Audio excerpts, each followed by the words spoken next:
Mini-marathon donc pour le vice-président de la Banque mondiale Zone Afrique, Mactar Diop, pour la boucle donc de sa série de visites. Il s'est entretenu personnellement avec le ministre gabonais de l'économie, Luc Oyoubi. Il s'est agi de passer en revue le partenariat stratégique 2012-2016.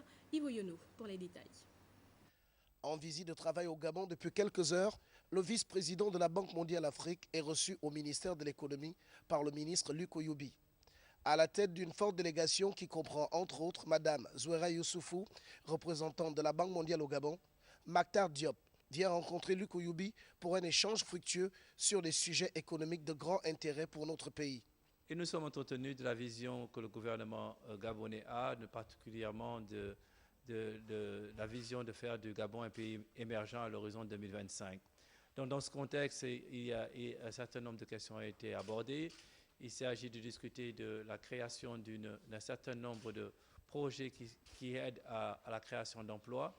Nous avons parlé, je crois que c'est quelque chose que nous allons également discuter avec le chef de l'État, d'améliorer l'environnement des affaires, afin d'augmenter la création de nouvelles entreprises génératrices d'emplois, mais également de voir comment est-ce que les dépenses qui sont effectuées par le gouvernement dans les secteurs sociaux, de la santé en particulier, permettent d'avoir de meilleurs résultats.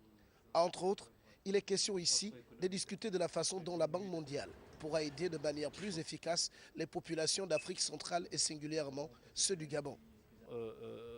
La chance au niveau de la Banque mondiale d'avoir l'expérience d'un certain nombre de pays, aussi bien africains que pays non africains, qui peuvent aider le Gabon à atteindre ses objectifs de développement.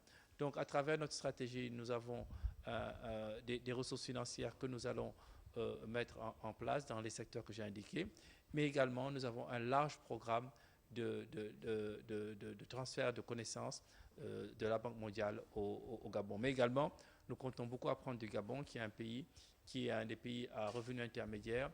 L'arrivée de M. Diop coïncide avec la mise en œuvre d'un important projet d'infrastructure de télécommunications d'un montant de 58 millions de dollars américains. Il s'agit du premier prêt effectué par la Banque mondiale au Gabon depuis 7 ans. Dans le cadre d'un partenariat stratégique 2012-2016, le Gabon et la Banque mondiale projettent d'avancer ensemble dans les secteurs des télécommunications, de l'énergie, les réformes institutionnelles et la diversification économique.